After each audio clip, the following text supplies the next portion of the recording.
So Bright is a new Netflix original movie that came out like last week, so this review is kind of late, so I'm sorry about that. Now, Netflix has been killing it with the TV show, like with the Marvel stuff and the Stranger Things, Orange and New Black. Also, they've been killing it with the TV show, but not so much with the movies. They have, good movie for sure, but they haven't made anything that, that make a big impact on Hollywood and that kind of stuff. So I was kind of excited to see Bright because it had a good cast, a director that I really like, even though Suicide Squad wasn't like a great movie. I'm still a fan of David Ayer. I saw his movie like End of Watch and that Tang movie, Fury. I thought he's a really good director. So I was kind of excited for this movie. And to answer the question, is Bright the big break for Netflix? Is it the movie that is going to change the game for Netflix?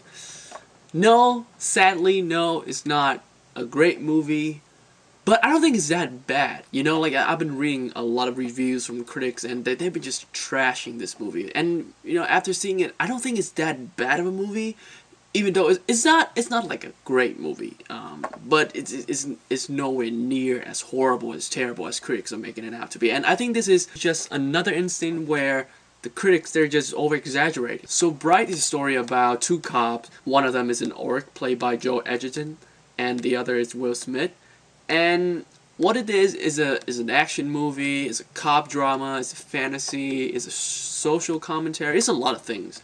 And some of them work better than the others, and we'll get into that later. Will Smith in this movie played pretty much the action hero type that you've seen him like hundreds of times before in Suicide Squad, in Two Bad Boys movie, Man in Black. Like, you have seen this version of Will Smith before in a lot of action movie, and I feel like it worked well in this scenario, and I like his character quite a bit.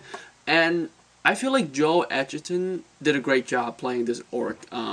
It's not an easy job, with all those like prosthetic. It's not makeup. Like I saw the behind the scenes stuff. They actually made like a mask almost, and put it on him. Which is why I was kind of surprised that the mask kind of looked like Joe Edgerton, which is kind of cool.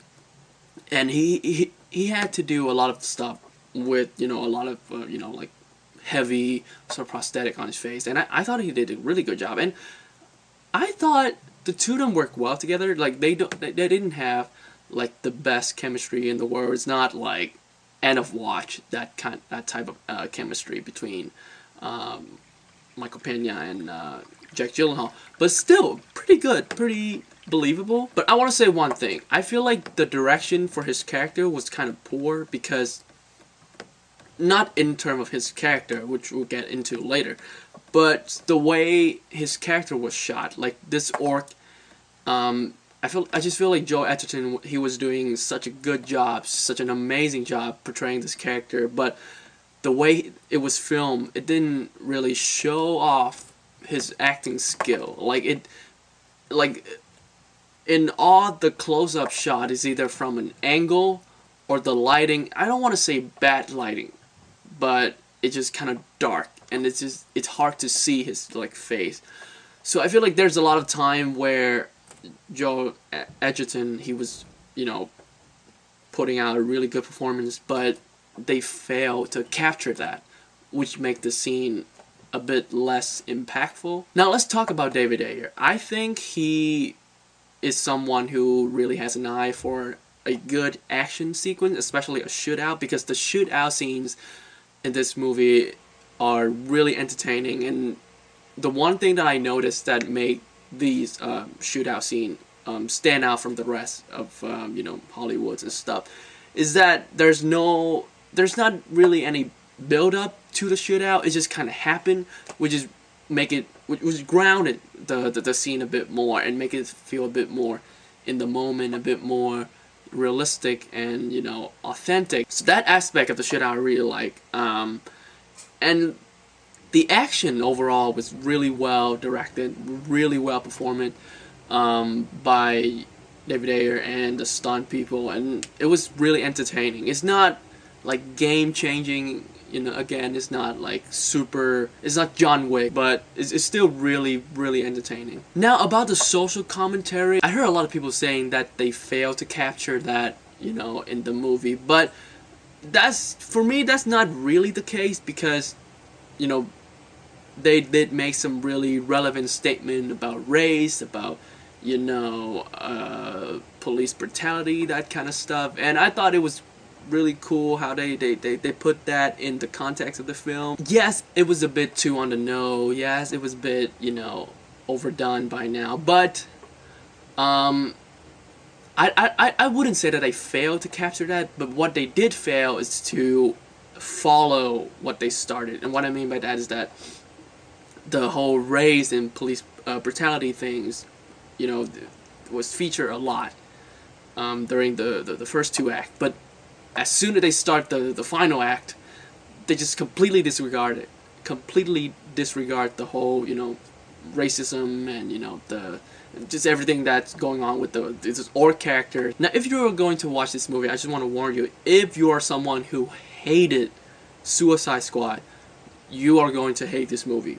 And not just because it's starring Will Smith, not just because it's directed by David Ayer, but I feel like there's a lot of things that David Ayer brought from Suicide Squad to this movie, and like his style was very present in this movie. From the music choice, the way the movies look, the aesthetic, you know, some of their character motivation, and just the way that they talk, like even the script felt like a David Ayer movie, for better or for worse. You know David Ayer, he likes to have a really grounded, really realistic dialogue. Like, people, they talk like how, you know, real people in this world would talk. And I feel like it worked in End of Watch, and it worked in Fury, because those movies are realistic. They're not sci-fi, they're not fantasy.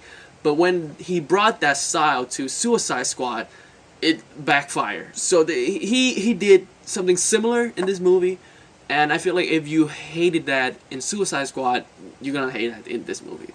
But I didn't mind it that much. And speaking of plot, once it got to the second act, the movie got a bit convoluted. Like, the plot is just all over the place. Like, these characters trying to chase that character, and a group of other characters trying to chase this group of characters, and another group of characters trying to get this thing that was stolen by this character. And it's just a lot to grab onto in terms of like character development and, you know, motivation, and, you know, which character won what, and which character is trying to kill who. And from that point on, I feel like the movie got a bit convoluted, and, you know, sort of took me out of the experience a little bit. Overall, not a terrible movie in any way, but not that great either. They've got a good concept, some really good action sequences, but they try to tackle too many things, and they ended up succeed in just some of them. The critics might have been over-exaggerated on this film, but if Netflix's goal is to get us to stop going to the movie theater and just stay home and, you know, pay the $9.99 a month and just stay home and watch Netflix, they're gonna have to do better than this. They're gonna have to do much better than this. And I'm gonna give Bright a 6 out of 10. Hey guys, thank you for watching the review. If you saw the movie Bright, let me know in the comment section how you feel about it. Did you like it? Did you not like it? Do you agree with the critics, or do you disagree with the critic? If you agree with me or disagree with me, do that in the comment section as well. Respectfully, thank you. Listen, I plan on doing a top 10 or top 5 movie of the years in this video, but there's a lot of movies that I haven't watched, and I plan on seeing them either this week or next week. So, you know, in my mind, I have a couple of movies that I know for sure is going to be on the list, but I feel like there's a lot of great movie out there that I still need to catch up on. So I'm gonna delay the, you know, top 10 list till, I'll say, for the next 2 weeks. Once again, guys, thank you for watching. If you enjoyed my review, hit the like button, subscribe to me if you want to see more review like this. And with that being said, I'll see you soon.